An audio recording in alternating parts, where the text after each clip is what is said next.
50% இருக்குன்னு ஒரு பார்ட்டியில இருக்க எல்லாருமே பேசுறதுன்றத ஜேர்னலிஸ்டா நீங்க எப்படி பாக்குறீங்க? 10-15% நீங்க வந்துட்டீங்கன்னா ரொம்ப பெரிய விஷயம் ஃபர்ஸ்ட் எலெக்ஷன்ல. அந்த 10-15 வரதுக்கு தானே ஒரு பார்ட்டி வந்து 15 வருஷமா தள்ளிக்கிட்டு இருக்கு.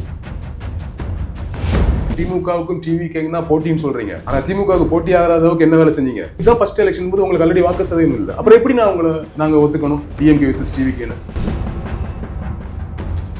இந்த மேடையிலயும் பேசுறாரு, என் மேல எதுக்கு பழி போடுன்னு கேட்கிறாரு. கடைசி வரைக்கும் ஒத்துக்க மாட்டீங்க, உங்களுக்கும் பொறுப்பு இருக்குன்னு. ஒரு பொண்ணு பேசுறாங்க விஷன், இன்னைக்கு இந்த இடத்துல உயிர் போனாலே சந்தோஷம். விஜயபாதன் இந்த புகழ் வெளிச்சத்தையே ரசிச்சு பழகணும்.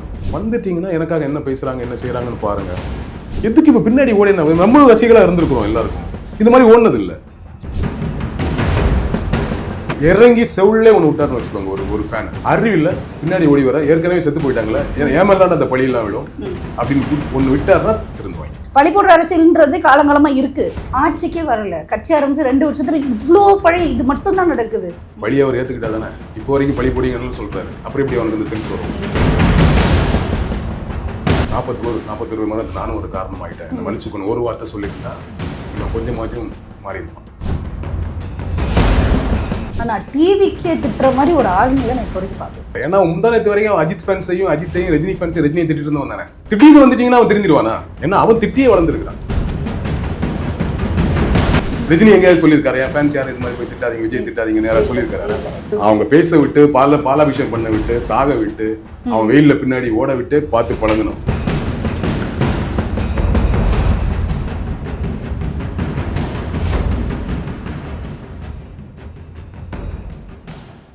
வணக்கம் மிஷன். வணக்கம். ரொம்ப முக்கியமான ஒரு விஷயத்துல நம்ம இருக்கோம்னு நினைக்கிறேன். இந்த பெர்சன்டேஜ் கணக்குன்றது ஒவ்வொரு தேர்தல்கள்லையும், அது நாடாளுமன்ற தேர்தலாக இருக்கட்டும் இல்லை சட்டமன்ற தேர்தல் எதுவாக இருக்கட்டும், எலெக்ஷன் ஒன்று வந்துருச்சுன்னா இவ்வளோ பர்சன்டேஜ் வந்து இந்த பார்ட்டிக்கு இருக்குன்னு சொல்றது வேற. ஒரு புதுசாக அந்த கட்சி சாலிடாக 50% இருக்குன்னு ஒரு பார்ட்டியில் இருக்க எல்லாருமே பேசுறதுன்றத ரியாலிட்டி பிரகாரம் ஒரு ஜேர்னலிஸ்டாக நீங்கள் எப்படி பார்க்குறீங்க? செங்கோட்டையன் 35%, 40%ன்றாரு. அங்கிட்டு ஆதவ் வந்து இல்லை நாங்கள் 50%, இங்கிட்டு சிடிஆர் வந்து ஒரு இது சொல்கிறாரு. இவங்களெல்லாம் பேசும்போது பார்க்கும்போது நம்ம எங்கேயாவது களத்தில் தவறாக வேலை பார்த்துருக்கோமா இந்த ரிசல்ட் எடுக்கிறதுல அப்படின்னு ஒன்று இருக்குல்ல? இல்லை அப்படி இல்லை. நீங்கள் பொதுவாக எந்த கட்சி ஆரம்பிச்சாலும் அவங்க அப்படி தானே சொல்லுவாங்க. இப்போ கமல் கட்சி ஆரம்பிக்கும் 2019 பார்லிமெண்ட் எலெக்ஷனுக்கு நாளை நமதே 40 நமதே தான் பிரச்சாரம் பண்ணும். ஒரு கட்சி அப்படிதான் பிரச்சாரம் பண்ணும், அதுல எந்த தப்பும் கிடையாது. பட் யதார்த்தமா பேசும்பொழுது எல்லாருமே என்ன சொல்றோம்னா 10-15 வரைக்கும் பர்சன்டேஜ் வாக்கு கிடைக்கும் அப்படின்னு சொல்றோம். நான் என்ன சொல்றேன், 10-15% வாக்கு கிடைக்காது, நாங்க ஜெயிக்கும் நீங்க சொல்றாங்க, ஃபைன்.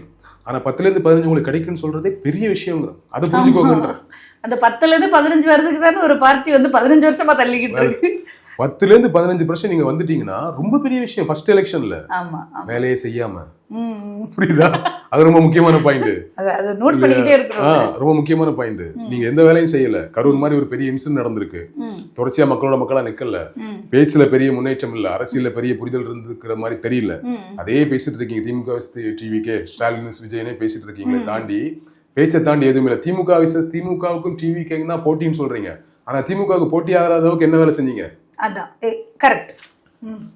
நாங்க கூட ஒத்துக்குறோங்க, திமுக விசஸ் டிவிக்கு ஒத்துப்போம். ஆனா திமுகவுக்கு இணையான நீங்க ஒரு வேலையை செய்யணும்ல. ஏடிஎம்கே ஆட்சியில இருக்குது, ஏடிஎம்கே டிஎம்கே போட்டின்னு ஏன் சொல்றோம்னா, டிஎம்கே எதிர்கட்சியா ஒரு வேலையை செய்வாங்க. இன்னொன்று, டிஎம்கே அளவுக்கு எதிர்கட்சியா ஏடிஎம்கே வேலை செய்யலைனாலும் அவங்க ரொம்ப வருஷமா பாரம்பரியம் இருக்கக்கூடிய கட்சி, அவங்களுக்கு ஒரு வாக்கு சதவீதம் இருக்கு. எலெக்ஷன் நேரம் அவங்க ஒரு வேலையை செஞ்சாலே எதிர்கட்சியா வந்துருவாங்க. ஏன்னா எதிர்கட்சியா பெருசா வேலை செய்யாமலே பழகிருக்காங்க, அவங்களுக்கு பிராக்டிஸ் இல்ல எதிர்கட்சியா ஏடிஎம்கேக்கு டிஎம்கே அளவுக்கு, புரியுதா? அதனால அங்க கொஞ்சம் எதிர்கட்சியா டிஎம்கே அளவு செயல்படலாம் கூட பெரிய பார்ட்டி, வாக்கு சதவீதம் இருக்கு. சோ அதை நாங்க ஒத்துப்போம். நீங்க எந்த வேலையும் செய்யல, ஆல்ரெடி வாக்கு சதவீதம், இதுதான் ஃபர்ஸ்ட் எலெக்ஷன் போது உங்களுக்கு ஆல்ரெடி வாக்கு சதவீதம் இல்லை. அப்புறம் எப்படி நாங்க ஒத்துக்கணும் டிஎம்கே வெர்சஸ் டிவிக்கு? அப்ப அதுக்கு வேலை செய்யணும்ல. சோ அந்த வேலையும் நடக்கல. அப்படிங்கும் பொழுது சோ எதுவுமே நடக்காம உங்களுக்கு 10%, 12%, 15% பெரிய விஷயம். அது கொடுக்கறதே பெரிய விஷயம் இல்ல, நம்ம சும்மா சொல்றதே பெரிய விஷயம், ரொம்ப பெரிய விஷயம் இல்ல. நானுமே நம்புறேன் 10-15% வந்திருந்தது, நானுமே நம்புறேன். ஓரளவு களத்தை பார்த்த வரைக்கும் ஒரு ஷேக் இருக்கும், அவ்வளவுதான். கண்டிப்பா இருக்கும். ஓட்டிங்ல கண்டிப்பா ஒரு ஷேக் இருக்கும். முதல் எலெக்ஷன்ல வந்து ஒரு 12% எடுக்கிறன்னு வச்சுக்கோங்களேன், ரொம்ப பெரிய விஷயம். 4-5 சீட் கூட கன்வெர்ட் ஆகிறது சான்சஸ் இருக்கு. ஒரு 5 எம்எல்ஏ உள்ள போய் 12% ஓட்டு வாங்கிட்டா பெரிய விஷயம். அடுத்த எலெக்ஷன்ல இவர் அடுத்த 5 வருஷம் ஒரு வேலை செஞ்சாருன்னா எங்கேயோ போயிடலாம். அடுத்ததுதான் ஆனா எனக்கு என்ன டவுட்டா இருக்குன்னா எலெக்ஷன் வர டைம்ல வேலை செய்ய மாட்டாரு, அடுத்த 5 வருஷம் எப்படி எலெக்ஷன் முடிச்சப்பறம் வேலை செய்வாருங்கிற கேள்வி எனக்கு வருது. பட் நான் வந்து திமுக டிவிக்கே 10% தான் வாங்குவாங்க, அதை நீங்க குறைச்சு மதிப்பிடாதீங்க, அதுவே உங்களுக்கு பெரிய விஷயம். அவ்வளவு மக்கள் உங்களை நம்புறாங்கன்னா அந்த மக்கள் அந்த நம்பிக்கைக்கு நீங்க பாத்திரமா இருக்கணுங்கிறதா என்னுடைய. அது அந்த நம்பிக்கைக்கு பாத்திரம் இருக்குல்ல, அது விஜய் கிட்ட இல்லைன்றது என்னோட புரிதல்ல இருந்து இருக்கு. அதை உங்ககிட்டயுமே வைக்கிறேன். இப்போ நம்ம முன்னாடி பேசின மாதிரி ஒவ்வொரு கூட்டங்கள்லையும் ஒரு இழப்புகள் நடக்குது. அது அதிகப்படியாக போனதுன்றது கரூர் சம்பவத்தில் ஒரு 41 இழப்புகள். இந்த மாதிரியான இழப்புகள் நடக்குது. இப்போ கடைசியாக நடந்த கூட்டத்தில் கூட ஒருத்தர் வந்து வெயில் தாங்க முடியாமல் ஒருத்தர் இறந்துருக்கு. இந்த இழப்புகள்லாம் நடந்தாலுமே எந்த மக்களையும் போய் சந்திக்கல. ஆனால் இன்னைக்கு ஸ்டேட்மெண்ட்ல வந்து நான் வந்து ஆட்சிக்கு வந்ததுக்கு அப்புறம் போய் ஒவ்வொரு கிராமத்திலேயே சந்திக்கிறேன்னா இப்போ அன்னைக்கு வந்து கூட்டம் இருக்காதா அப்படின்னு ஒரு கேள்வி இருக்கு. அன்னைக்கும் இதே கூட்டம் வரும்ல, அது ஒண்ணு. ரெண்டாவது விஷயம் இன்னைக்கு என்னன்னா, அந்த தொடர்ச்சியா பஸ்ஸை சுத்திட்டு ஒரு கும்பல் ஓடுது இல்லை, அது ஹெல்த்தியாவே இல்லை பாக்குறதுக்கு. ஏதோ உயிர் பயம் இருந்துகிட்டே இருக்கு.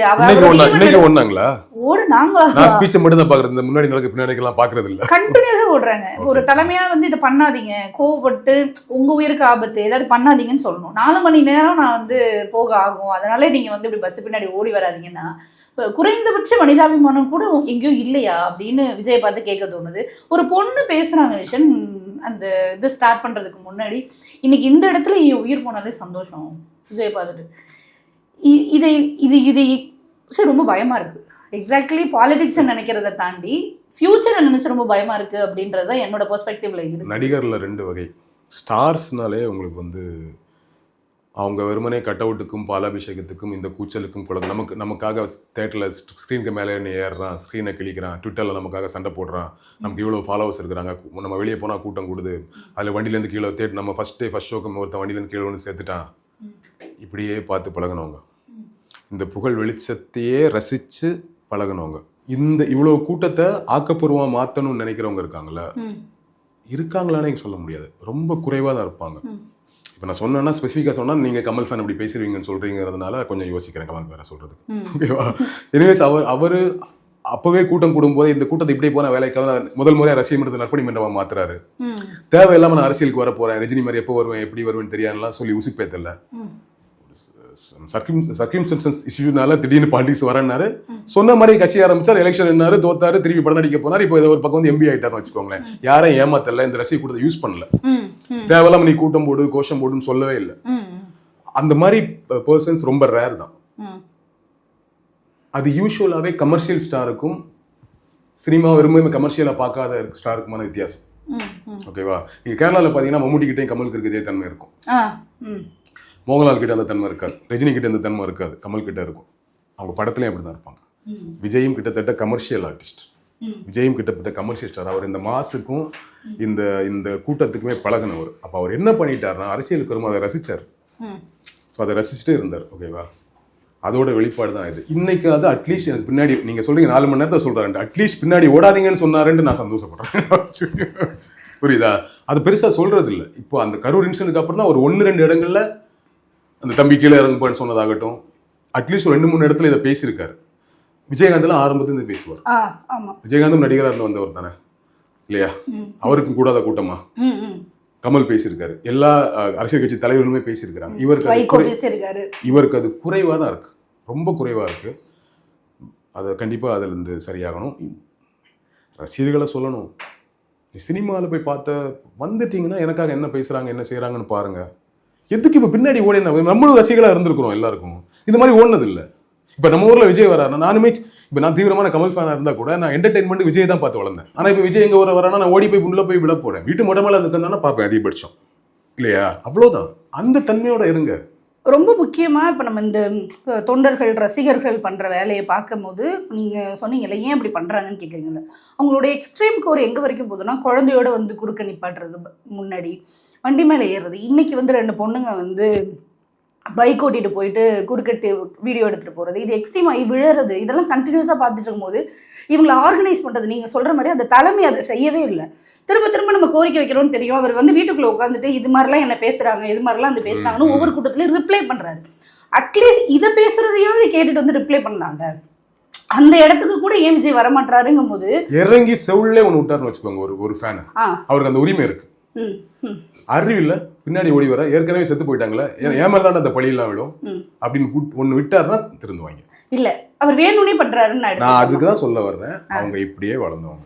ஏன்னா இன்னைக்கு ஒரு நடந்தது, பின்னாடி உட்கார்ந்து வந்தவர் ஒரு சேட்டலைட்ல தான் போடுறாங்க, பின்னாடி உட்கார்ந்து வந்துட்டு இருந்தவர் திடீர்னு நடு ரோட்ல வண்டியை நிப்பாட்டி இறங்கி முன்னாடி சீட்டுக்கு போயிட்டு அங்க இருந்து பவுன்சரை இறக்கி விட்டு போறாரு. அப்போ இது இன்டென்ஷனலாவே அவரோட மனநிலை வந்து அந்த லைம் லைட்லயே தான் சுத்திக்கிட்டு இருக்குன்றதான ரியாலிட்டி. அப்படிதான் இருக்கும். இவங்க கமர்ஷியல் ஸ்டார்ஸ்க்கு அப்படிதான் இருக்கும். சூப்பர் ஸ்டாரா இருக்கிறவங்க, சூப்பர் ஸ்டார் ஆகணும் முயற்சிக்கிறவங்க எண்ணம் எல்லாம் இந்த கூட்ட கிரவுடு, இந்த இந்த இந்த புகழுக்கே மயங்கினவங்க. அவங்க கிட்ட அதுதான் எதிர்பார்க்கணும். நம்ம அதை தாண்டி எதிர்பார்க்கறது நம்ம தப்பு. ஏதாவது ஒரு வகையில இல்ல தவறு நடந்துட்டு இருக்குன்னா அதை நம்ம ஸ்டாப் பண்ணணும். நான் பார்த்திருக்கேன், நார்மலா ஒரு சின்ன ஆர்டிஸ்ட் வந்தாலே ஒரு 50 பேர் போய் குவிஞ்சு கிடக்குறத நான் பாக்குறேன். கஷ்டப்பட்டு அவங்கள எல்லாம் வண்டியில காமிச்சிருக்கேன் நான். நம்ம விழாக்களுக்கு வரோம்,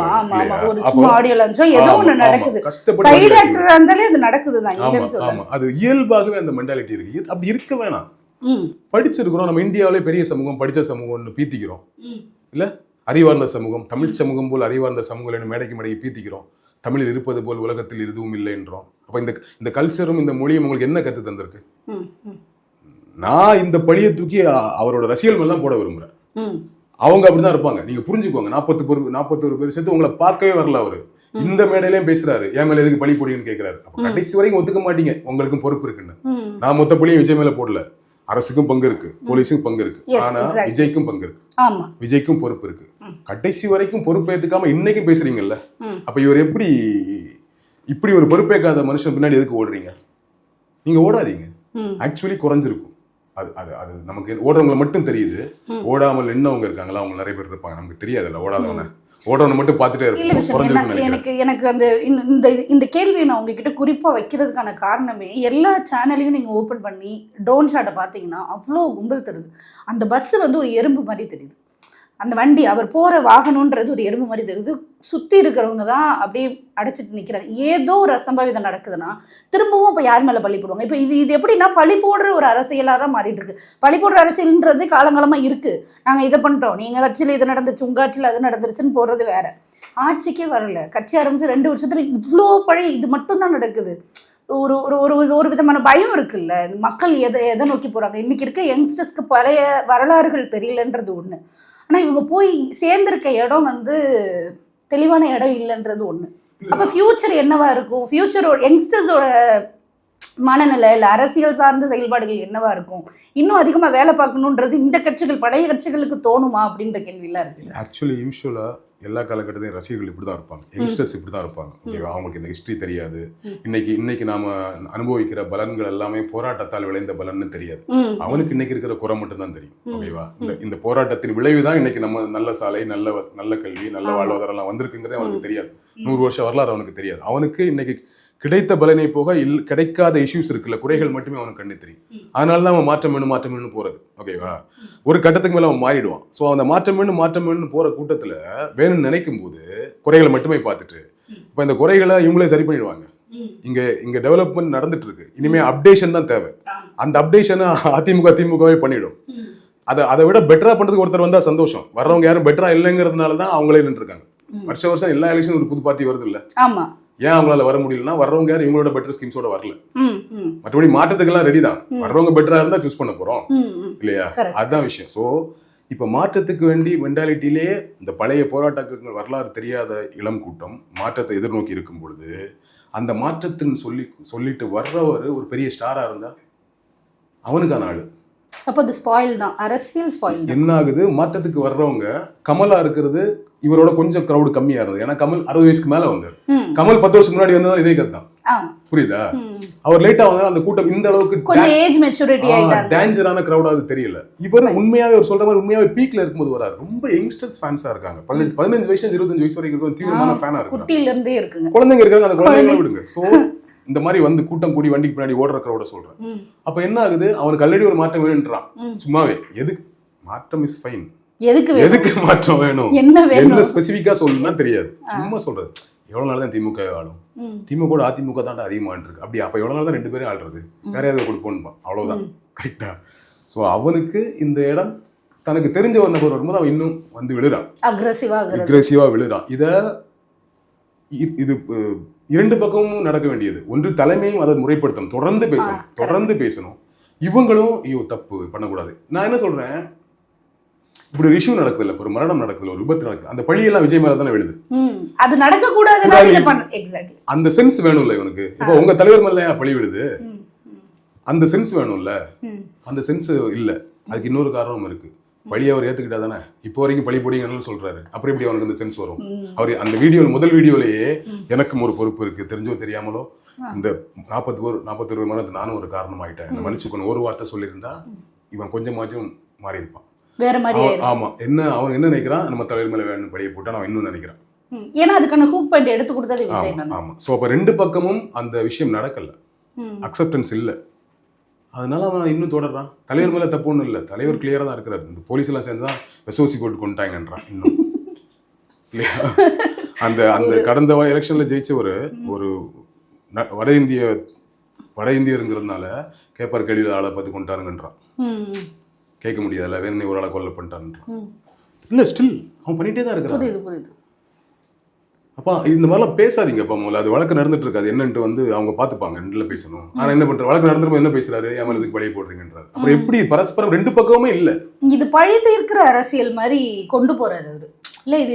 இல்ல பழி தீர்க்கிற அரசியல் மாதிரி கொண்டு போகல, எந்த பழியுமே ஏவி விடுற மாதிரின்னு எடுத்துக்கலாமா? இப்போ ஒரு தூண்டி விடுதல் இருக்குல்ல. இப்ப எனக்கு ஒரு ஃபேன்ஸ் இருக்காங்கன்னு வச்சுக்கோங்க, என்ன இப்படி பண்றாங்க, நான் இதனாலதான் இப்படி முடங்கி இருக்கேன், நான் இதனாலதான் இப்படி பண்றேன், எனக்கு அழுத்தலாம் இல்லை இப்படின்னு சொல்லும் போது ஆட்டோமேட்டிக்கா என்ன சப்போர்ட் பண்ற என்ன பண்ணுவான்னா ஆர்கியூமெண்ட். நான் அது கரெக்டா நான் ஏன் இந்த இடத்துக்கு வரேன்னா, இந்த கொஸ்டின் அடுத்து வைக்கலான்றது இதோடய கண்டினியூட்டியாவே கேட்கிறேன். என்ன அப்படின்னா, நானும் நிறைய கட்சிகள்ல அசிங்கமா பேசுறவங்கள பார்த்திருக்கேன், பெண்களை திட்டுறவங்களை பார்த்திருக்கேன், ஆண்களை திட்டுறவங்களை பார்த்திருக்கேன். சோசியல் மீடியா வளர்ந்த அதுக்கப்புறமா சோசியல் மீடியால அபியூசிவான வேர்ட் போடுறவங்கள பார்த்திருக்கேன். ஆனால் டிவிக்கே திட்டுற மாதிரி ஒரு ஆளுங்களை நான் இப்போ வரைக்கும் பார்க்கல. நான் ரொம்ப எக்ஸ்ட்ரீமா சொல்லணும்னா, ஒரு குறிப்பிட்ட டைம் வரைக்கும் அதான் சொல்லுவேன், ஒரு குறிப்பிட்ட டைம் வரைக்கும் நான் ஒரு ரிசர்ச் ஒர்க்கே காலேஜுக்காக பண்ணும்போது எனக்கு என்டிகேல இருக்கிறவங்க தான் பச்சை பச்சையா பேசுறாங்க, திட்டுறாங்க, ஆள் பார்க்காம, வயசு வித்தியாசம் பார்க்காம ரொம்ப தகாத வார்த்தைகள், தவறான வார்த்தைகள்லாம் சொல்றாங்க. இப்போ வரைக்கும் இப்போ யார் ஹை பீக்ல இருக்குன்னு என்டிகேலாம் தோத்துருச்சு, அந்த பீக்கு போயிட்டாங்க. அந்த விஷயங்கள்லாம் ஒரு காதுக்கு விடும் இல்லை கண்டிப்பா. இந்த ஏத்தி விடுற கும்பல்னு ஒன்று இருக்குல்ல, அதை யாருன்னு நான் சொல்றேன்னா, இந்த ஆதவ அர்ஜுனா மாதிரி ஆட்கள் அவங்கள சொல்றேன். இவங்களை பொலிட்டிசைஸ் பண்ணலன்றது ஒண்ணு, இந்த மாதிரி பேசுற கூட்டம் இன்னும் வளர்ந்துகிட்டே போயிட்டு இருக்குன்றது ஒண்ணு. இது ரெண்டுமே மொத்தமா கட்சியை ஸ்பாயில் பண்ணுது. ஆனா ஆட்சி வேணும்னு கேட்கறாங்க. இப்ப இதுக்குள்ள நம்ம கன்ஃபியூஸான மைண்ட் செட்ல தான் நம்மளே இருக்கு. இவனுங்க இல்லடா நடைமுறையே படுத்தலடா, இவனுங்க என்னவா இருக்கானுங்கடா. இல்ல நம்ம ஒரி பண்ண ஓவராலா நம்ம எதிர்கால சமூகத்தை நினைச்சு ஒரி பண்ண வேண்டியது இல்லை. ஏன்னா முந்தானத்து வரைக்கும் அஜித் ஃபேன்ஸையும் அஜித்தையும் ரஜினி ஃபேன்ஸையும் ரஜினியை திட்டிட்டு இருந்தவன் தானே. முந்தானத்து வரையும் அதான் பண்ணிட்டு இருந்தான். திடீர்னு வந்துட்டீங்கன்னா அவன் தெரிஞ்சிருவானா? அவர் நடிகரா இருக்கும்போது ரஜினியை திட்டினா, அஜித்தை திட்டினா, அவங்க ஃபேன்ஸை திட்டினா, இங்க வரும்போது திமுக திட்டுவான், அதிமுக திட்டுவான். யாரெல்லாம் அவங்களுக்கு எதிராக பேசுறாங்களோ, நான் இந்த வீடியோ பார்த்து என்ன திட்டுவான், உங்களை திட்டுவான். ஏன்னா அவன் திட்டியே வளர்ந்துருக்கிறான். அவன் தன்னுடைய நடிகனுடைய நல்ல விஷயங்களை சொல்லி அந்த புகழை பரப்புற வேலையை மட்டும் செய்யாம அவன் எதிர்த்து செய்ய திட்டியே வளர்ந்துருக்கிறான். இப்ப நாச கமல் ஃபேனா கமல் சாரை போழ்ந்துருக்கிறோம், ஆனா ரஜினி சார் திட்டே இருக்க மாட்டோம். ரொம்ப ரேரா எப்போ வச்சு முக்கியமான விமர்சனம் மட்டும் பண்ண தாண்டி திட்டு இருக்க மாட்டோம் இல்லையா? ஆனா நீங்களும் அதுதான். ஆனா இவனுக்கு அது இல்ல. அவன் எதிர்த்த விஜய்க்கு எதிராக யாரான்னு திட்டம், சும்மா இருக்க சுகாரத்தினே போட்டு திட்டுறான். விமர்சனங்களை எதிர்கொள்ள துணிச்சலும் தைரியமும் இல்லாத ஒரு இடம் அதை பாத்துக்கலாமா? ஏன்னா விமர்சனங்களை எதிர்கொள்ள பழகல்ல. அவன் இப்பதான் அரசியலுக்கு வர்றான். நம்ம அவங்கள அந்த அரசியல் இல்ல, பொதுவாவே ஒரு விஷயத்துல அரசியல் இல்லாம பார்த்தாலுமே இல்லையே. நம்ம அந்த படங்கள் சம்பந்தப்பட்ட விஷயங்கள் இருக்குல்ல, அரசியலா இல்லாம இப்ப அவர் மேல இந்த 15 கோடி தெரியாம வாங்கிட்டாரு, அது ஒரு கேஸ் நடக்குது, அந்த விஷயத்துல அதை பத்தி பேசினாலும் கெட்ட வார்த்தையில தானே பேசுறாங்க. நீங்க எதை பேசினாலும் அவன் திட்டதான் செய்வான். ஏன்னா அவன் திட்டியே பழகி இருக்கிறான். அவன் விஜய் ரசிகர்கள் மட்டும் இல்ல, எல்லாரும் ரஜினி ரசிகர்களா இருக்கலாம், அஜித் ரசிகர்களா இருக்கலாம், பெரிய ஸ்டார்ஸோட ரசிகர்கள் எல்லாமே ஆப்போசிட் சைட திட்டி தான் பழகி இருக்கிறாங்க. நீங்க என்னைக்காவது விஜய் அஜித்தே எடுத்துக்கணும். ட்விட்டர்ல இப்படி ஒரு மோசமான சண்டையை உருவாக்கி விட்டது இவங்க ரெண்டு ரசிகர்கள் மாத்தி அசிங்கமா. இன்னைக்கு ரீசெண்டா அஜித் பேசுறாரு. இவ்வளவு நாளைக்கு பெரிய சண்டை போடும்போது அஜித் என்ன பண்ணாரு? திட்டாதீங்கன்னு சொன்னாரு. என்னைக்காவது விஜய் என்னைக்காவது சொல்லியிருக்காரா? ட்விட்டர்ல இவங்க சரி பண்ணல. இவங்க நடிகர்களா இருக்கும்போது அதை சரி பண்ணியிருந்தாங்கன்னா இன்னைக்கு தொடராது. இப்ப விஜய் அஜித் உட்கார்ந்துட்டு நீங்க வாழுங்க, நீங்க சண்டை போடாங்களா சொல்றாருல்ல. ஆனா கம்பேரிட்டிவ்லி விஜயை விட அஜித் ஒரு முடிவுக்காவது வந்தாருல்ல. ரசிகர்கள் இதுல எல்லாம் இழுத்து கொண்டு வரக்கூடாதுன்னு ஒதுங்கிட்டாரு. ரொம்ப லேட்டா வந்திருக்காரு. இவ்வளவு நாள் சண்டை போட வளர்த்து விட்டீங்க, 2 பேரும் சேர்ந்தானே வளர்த்து விட்டீங்க. அவன் திட்டா என் பேரை சொல்லி ஒருத்தவங்களை திட்டினா நான் அன்னைக்கே சுதாரிச்சு, ஏய் பண்ணக்கூடாதுன்னு நான் அப்பவே பேசணும். 15 வருஷம் அவங்க திட்டெல்லாம் சேர்த்து சோஷியல் மீடியா ட்ரெண்ட் பண்ணி படம் வந்துச்சுன்னா எனக்கு அதிகமா வியூஸ் வரதுக்கெல்லாம் அவங்களை யூஸ் பண்ணிட்டு 15 வருஷம் கழிச்சு அவன் ட்ரெயின் ஆயிட்டான் ஒரு கல்ச்சர், தப்பான கல்ச்சர். இன்னைக்கு சொன்னா தெரிஞ்சிருவாங்க. அப்ப அவ்வளவு தூரம் வளர்த்து விட்டுருக்காங்க எல்லாருமா சேர்ந்து. ரஜினி எங்கேயாவது சொல்லியிருக்காரு என் ஃபேன்ஸ் யாரும் இது மாதிரி போய் திட்டாதீங்க, விஜய் திட்டாதீங்க நேரா சொல்லியிருக்காரு? சொன்னதே இல்லை. நான் திரும்பவும் ரெஜிஸ்டர் பண்றேன். இந்த கமர்ஷியல் ஸ்டார்ஸ் இப்படி தான் இருப்பாங்க. அவங்க மென்டாலிட்டி எப்படித்தான் அவங்க பேச விட்டு பாலாபிஷேகம் பண்ண விட்டு சாக விட்டு அவன் வெயில்ல பின்னாடி ஓட விட்டு பார்த்து பழகினவங்க. 10 மணி நேரம் ஆனாலும் பரவாயில்லன்னு நிக்கிறதுக்கு ஒண்ணு வருது இல்ல. 10 மணி நேரம் நிக்க சொன்னா நிக்க மாட்டாங்க. எப்படி வந்துச்சுன்னா நான் படம் ரிலீஸ்னா விடிய கிழமை நடராத்திரியே வந்து என் தேட்டர்ல நின்று பார்த்து பழகினவன் நான். என்னோட ரசிகர்கள் வந்து நிற்பாங்கன்னு எனக்கு தெரியும். அதனாலதான் எனக்கு கரூர்ல 12 மணி வரேன்னு சொல்லிட்டு நான் 7 மணி போறது எனக்கு தப்பா தெரியல. என்னதான் நம்ம இன்னும் பழகிருக்கோமே. என் ரசிகர்கள் நிற்பாங்க, இவ்வளவு நேரம் என்ன செத்து போயிடுவாங்கன்னு தெரியாது. புரியுதா? ஏன்னா நம்ம அதை பார்த்தே பழகிருக்கோம், அதை என்ஜாய் பண்றோம். ஓகேவா? சோ எல்லாமே சேர்ந்து வளர்த்து விட்டாதான் அந்த இளைஞர்களை அப்படியே வளர்த்து விட்டுட்டு ட்ரெயின் பண்ணிட்டு இன்னைக்கு போய் திருந்துன்னா அவன் எப்படி திருந்துவான்? சிவாஜி நம்மளால மெதுவா தான் வருவாங்க. ஒண்ணு. இன்னொன்னு நான் என்ன சொல்றேன், நம்மளும் அந்த இடத்துல வந்தவங்க தானே. ஒரு கட்டத்துக்கு மேல ஒரு பக்குவம் வரும். 4 விஷயங்களை சந்திக்கும் போது ஒரு 25 வயசுக்கு மேல கொஞ்சம் கொஞ்சமா மாற தொடங்கும். இது எல்லா காலகட்டத்திலும் இருந்திருக்கு. திமுகவோட தொண்டர்களை வந்து ரவுடி கூட்டம்னு சொன்னவங்க எல்லாம் இல்லையா? காங்கிரஸ் எல்லாம் அப்படித்தான் சொன்னாங்க. இந்த அளவுக்கு ஒஸ்ட் இல்லைன்னா கூட கொஞ்சம் ஆக்ரோஷமா தான் இருந்தாங்க. பெரும் கூட்டம் அண்ணாவை பார்க்க வந்துச்சு, கலைஞரை பார்க்க வந்துச்சு, ஆக்ரோஷமா தான் இருந்தாங்க. ஓகேவா? ஆனா என்ன, அவர்கள் ஆக்ரோஷமா இருந்தாலும் மேடையில பேசினவங்க அவங்கள பொலிட்டிசைஸ் பண்ணாங்க. பொலிட்டிசைஸ் பண்ணாங்க. சோ அது கொஞ்சம் சீக்கிரமா சரியாயிடுச்சு. இங்க அந்த பொலிட்டிசைஸ்க்கான ப்ராசஸ் இன்னும் ஆரம்பிக்கல, அதனால கொஞ்சம் லேட்டா இருக்கும். திமுகவோட தொண்டர்களை திமுகவை பொலிட்டிசைஸ் பண்ணதுனால அவங்க இன்னும் திமுக தொண்டர்களாவே இருக்காங்க. இங்க தாவைக்காவோட தொண்டர்களை இவர் பொலிட்டிசைஸ் பண்ணலைன்னா அவங்க ஒரு கட்டத்துல மேல அரசியல் இருப்பாங்க, ஆனா தாவைக்கால இருக்க மாட்டாங்க, வேற கட்சியில இருப்பாங்க, நாம் தமிழர் மாதிரி. புரியுதா உங்களுக்கு? சோ அதான் நடக்கும். அப்போ உங்களுடைய தொண்டர்கள் உங்க தொண்டர்களாவே இருக்கணும்னா நீங்க அவங்கள பொலிட்டிசைஸ் பண்ணணும். அவங்களை ரசிகர்கள் மாதிரி வச்சுட்டு இருந்தோம்னா அவங்க உங்க கூட இருக்க மாட்டாங்க. 5 வருஷத்துல ஒரு 5 வருஷம் டிராவல்ல தெரிஞ்சிடும். அவன் எல்லாத்தையும் பார்ப்பான், 4 புத்தகத்தை படிப்பான், 4 களத்துக்கு போவான், 2 கம்யூனிஸ்ட் கட்சி கூட்டத்தை போயிட்டான்னு வச்சுக்கோங்க, 2 திராவிட மேடை கூட்டத்தை போயிட்டான்னு வச்சுக்கோங்க, முடிஞ்சு போச்சா? திருமாவளவன் பேசுற பீச்சை ஒரு நாள் உட்காந்து ஃபுல்லா 2 மணி நேரம் கேட்டான்னு வச்சுக்கோங்க, முடிஞ்சு போச்சா? என்ன பண்ணுவீங்க? சோ அப்ப நீங்க அவங்கள பொலிட்டிசைஸ் பண்ணணும், நீங்க கொள்கைகளை பேசணும். நீங்களா ஒண்ணு அரசியல் வயப்படுத்தணும், அப்படி இல்லைன்னா அவங்க அரசியல் மயப்படுவாங்க. ஒரு வயசுக்கு மேல அஸ்யூஷுவல் அவங்களுக்கு வர்ற பக்கம் அன்னைக்கு தேதிக்கு அவனோட கொள்கைக்கும் அவன் யோசிக்கிற விஷயத்தை யார் தோதான கட்சியா இருக்கோ அந்த பக்கம் போயிடும். பிஜேபி கூட போவான், சான்ஸ் இருக்கு இல்லையா? அவனுக்கு அவனோட எண்ணத்துக்கு அவனோட வாழ்க்கை முறைக்கு எது கரெக்ட்னு தோணுதோ, ஆமா நீட் நல்லது தானே, இடஒதுக்கீடு எதற்கு அப்படின்னு தோணிச்சுன்னா பிஜேபி பக்கம் போயிடும். இப்பவே பாதி பேர் அப்படிதான் பேசுறானுங்க, அந்த பக்கம் போயிடுவான்.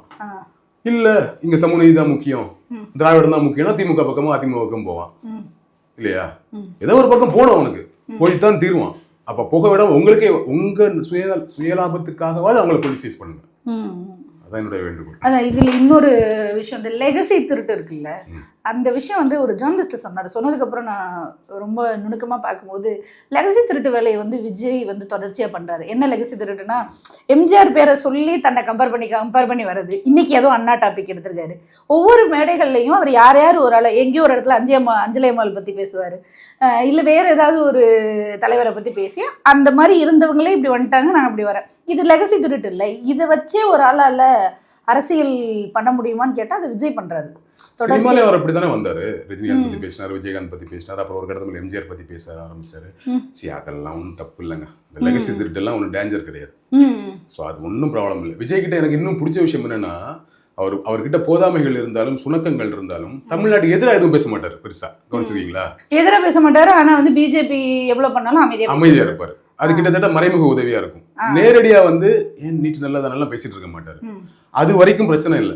அட்லீஸ்ட் எதிராவது பேசாம இருக்கிற நம்ம ஓரளவுக்கு வாயவே திறக்காம இல்ல நான் சொல்றேன். ஓகே, அதிமுகவை நான் லிஸ்ட்லயே வச்சுக்கல, அதிமுகவை நான் லிஸ்ட்லயே வச்சுக்கலன்றது இல்ல. என்னன்னா நீங்க வந்து விஜயை கிட்டத்தட்ட ஒரு திருமாவளவன் போல் ஒரு யோசிச்சீங்கன்னா உங்களுக்கு பிரச்சனை இருக்கும். இல்ல இல்ல அப்படி நீங்க வந்து இல்ல அந்த மாதிரி தலைவரா வரணும் நீங்க யோசிச்சீங்கன்னா உங்களுக்கு பிரச்சனை இருக்கும். நீங்க வேற யார சொல்லலாம்? ஒரு பண்பட்ட லீடரா நீங்க விஜய் கிட்ட எக்ஸ்பெக்ட் பண்றதுனால உங்களுக்கு இவ்வளவு கேள்விகள் வருது. நான் அதெல்லாம் எக்ஸ்பெக்ட் பண்ணல. நான் இந்த 2 வருஷத்துல விஜய் பாத்துட்டேன். விஜய் கிட்ட என்ன அவுட்புட் வருது எனக்கு தெரியுது. அதனால எனக்கு இதுவே பெட்டரா தோணும் பல விஷயங்கள். அடுத்த மேடைகள் என்ன பேசுவோம்னா பாட்டாவே பாடி. ஆமா ஆமா அவ்வளவுதான். நீங்க எதுக்கு பெருசா எக்ஸ்பெக்ட் பண்றீங்க? நீங்க பெருசா எக்ஸ்பெக்ட் பண்ணாதீங்க. நம்ம பாத்துட்டோம் 2 வருஷத்துல அவர்கிட்ட இதுதான் செயல்படும். அட்லீஸ்ட் பேசாம இருக்காருன்னு நான் திருப்தி பட்டுக்கிறேன். இன்னைக்கு என்னன்னா ஒரு ரொம்ப ஓப்பனா ஒண்ணு சொல்லணும்னா பிஜேபி புனித கட்சி இல்லைன்னு புனித கட்சி தான் அப்படின்றது மட்டும்தான் சொல்லலைன்னு எனக்கு தோணுது. ஏன்னா வாயை திறக்கவே இல்லை. இப்போ இன்னொன்னு வேற வந்துருச்சு இல்ல, இந்த பிஜேபி கண்ட்ரோல்ல தான் வந்து விஜய் இருக்காரு அப்படின்றதுக்கு. அதுக்காவது வாயை திறக்கணும்ல. இல்லப்பா நான் கண்ட்ரோல்ல இல்லைன்னா சொல்லணும். அப்ப சொல்லலன்ற போது நம்ம எப்படி எடுத்துக்கணும்? கண்ட்ரோலுக்குள்ள இருக்காங்கன்றது தானே நம்ம எடுத்துக்கணும். இல்ல எனக்கு நான் பொதுவா எல்லாத்துக்கும் பதில் சொல்றாருல்ல. நான் பொதுவா வெட்ட வெளிச்சமா தெரியாம அனுமானத்தின் அடிப்படையில பேசுறது இல்ல. ஓகேவா?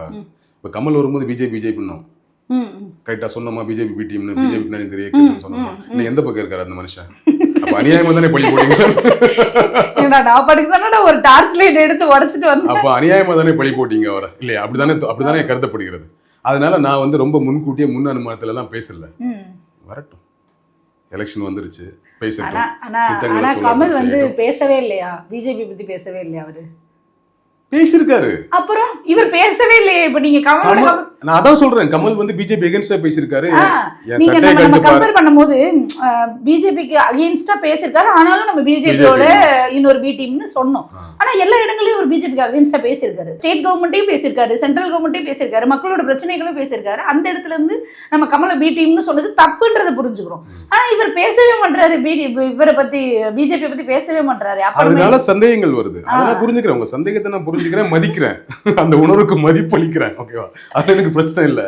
நான் என்ன சொல்றேன், அதெல்லாம் தூக்கி ஓரமா வைங்க. முதல்ல நமக்கு ஆதரவா ஏதாவது பேசுறாருன்னு பார்ப்போம். மக்களுக்கு ஆதரவா பேசுறாரா? தமிழக நலனுக்கு எதிராக பேசாம இருக்காரா? அவருக்கு பர்சனல் அழுத்தம் காரணமா இல்ல பயத்தின் காரணமா? அவர் வேணா சொல்லிக்கலாம், நான் பயப்படுறாளான்னு சொல்லிக்கலாம். எனக்கு அழுத்தம் கொடுத்தா ஒடுங்கிறாரு. ஆனா உண்மையாவே அவருக்கு இருக்க அச்சம் காரணமாக கூட பிஜேபி பத்தி பேசாம இருக்கலாம். அல்லது உண்மையாகவே நீங்கள் சொல்லும்போது அவர் பிஜேபி பி டீமாவோட இருக்கலாம். நான் எதுக்கு தெரியுமா பொறுமையா இருப்பேன்? இந்த பி டீம் சி டீம் எல்லாம் மழை வெஞ்சா நீல சாயம் எடுத்து போச்சு, ராஜாவேசம் கலைஞ்சு போச்சு, கதான் ரொம்ப நாளா மறைச்சிட்டு இருக்க முடியாது. ஓகேவா? இன்னொன்று, நீங்க மக்கள் நலன் சார்ந்து இயங்காத ஒரு கட்சி இங்க ஆட்சிக்கு வர முடியாது. நான் அதை உறுதியா நம்புறேன். ஓகேவா?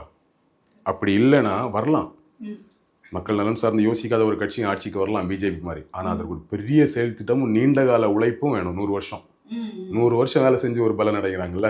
அதனாலதான் தொடர்ச்சியா 20 வருஷம் சென்ட்ரல்ல இருக்கிறதுன்றது சும்மா 100 வருஷம் வேலை செஞ்சிருக்காங்க. மக்கள் நலனை பத்திலாம் யோசிக்கல, அவங்க வேற ஒரு நலனை யோசிச்சு நம்ம பதவிக்கு வந்து இவ்வளவு விஷயத்த பண்ணணும், நம்ம இந்துத்துவ ராஜ்யமா இந்த இந்தியாவை உருவாக்கணும்னு முடிவு பண்ணி ரொம்ப தீவிரமா வேலை செஞ்சு அந்த இடத்த வந்திருக்கிறான். தப்போ சரியோ, உழைப்புக்கு ஒரு பலன் உண்டுல்ல, அந்த பலனை தான் அனுபவிக்கிறாங்க அவங்க. அப்ப நீங்க தப்பானவங்கள இருந்தா தீவிரமா வேலை செய்யணும். இங்கதான் வேலையை நடக்கல, அப்புறம் நம்ம பயந்துட்டு இந்த இன்டர்வியூல நிறைய இடத்துல சொல்லிட்டு நீ வேலை பார்க்க மாட்டல, நீ வீட்டை வர மாட்டல. அதனால அவர் உண்மையாகவே பிஜேபி பி டீமா இருந்தா இங்க பயப்பட வேண்டியது இல்ல. வேலை சீரியஸா நடந்தா மட்டும்தான் ரிசல்ட் வரும். ஏன் இங்க பல பேர் கத்துறாங்கல்ல, திமுக அதிமுக ஏன் யாரும் ஆட்சிக்கு வரல? ஏன் யார் முதன்மையான கட்சியாவோ அட்லீஸ்ட் இரண்டாவது கட்சியாவோ ஏன் வரல? அட்லீஸ்ட் பை லக்கா எதிர்கட்சியா வந்தா கூட ஏன் அதை கண்டினியூ பண்ண முடியல? மக்கள் நலன் சார்ந்து யோசிக்கணும். ஒரு நாள் இல்ல, 2 நாள் தொடர்ச்சியா யோசிக்கணும். அப்ப திமுக அதிமுக முழுக்க தூய்மையான கட்சி நான் அப்படி சொல்ல வரல. 75% மக்களுக்காக யோசிப்பாங்க. 25% ரெண்டு பேரும் அட்லீஸ்ட் அவங்க ஆட்சியில இருக்கணும்ன்றதுக்காகவாது மக்களுக்கு ஏதோ ஒண்ணு பண்றாங்கல்ல, அது வொர்க் அவுட். ஆட்சியில இருக்கணும்க்காக பண்ணலாம்னு சொல்லிக்கலாம். ஆட்சியில இருந்தா தானே பண்ணவே முடியும், இல்லையா? அப்படின்னு சொல்லிக்கலாம். 75% கிளியரா இருப்பாங்க. 25% ரெண்டு பேருக்கிட்டே பிரச்சனை இருக்கு. வேற செக்டார் சார்ந்து மாறுபடும். ஓகேவா? ஒவ்வொரு செக்டார் சார்ந்து மாறுபடும் இந்த பிரச்சனை எல்லாம். So that is fine. ஆனா நீங்க மக்கள் நலன் சார்ந்தே யோசிக்காம, மக்கள் நலன் சார்ந்தே பேசாம, மக்கள் நலன் சார்ந்தே செயல்படாம, கால ரோட்லயே படாம எப்படி நீங்க வர முடியும்? என்ன நிலைமை ஆயிடுச்சு நம்ம இப்படி உட்கார்ந்து பேசுறோம். அதான் சொல்றீங்க, வர முடியாதுங்கிறது என்னுடைய ஆதங்கம். ரொம்ப பயப்படாதீங்க, வருத்தப்படாதீங்க. இல்ல வருத்தம் இருக்கு. வேலை செஞ்சாதான் ரிசல்ட். அதனால வேலை செய்யல, ரிசல்ட் பெருசா. ஓகே,